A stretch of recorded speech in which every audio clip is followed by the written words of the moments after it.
የኔ የትኛው ነች እቺ? ጁስን ባርከው ነው የሚጀምሩት ሁሉ ጊዜ ምግብ ስበላ ማርያምን። የቶሚ ነው ባይዘው ይሄ ቶሚ የቶማስ ቶሚ ልጄ ጂም እዚህ ነው እንዴ ያለው? ከላይ እኮ ነች። ሰርፕራይዝ እናደርገዋለን አሁን። በቃ አልጠበቀም እንደውም በቢጠይነ ጎበዝ እኮ ነው። ኧረ ቶሚ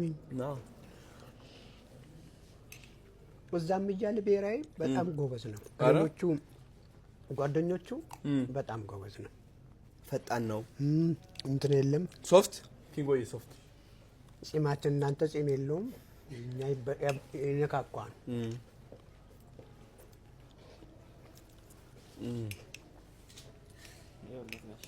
Happy Nabi. I'm in that.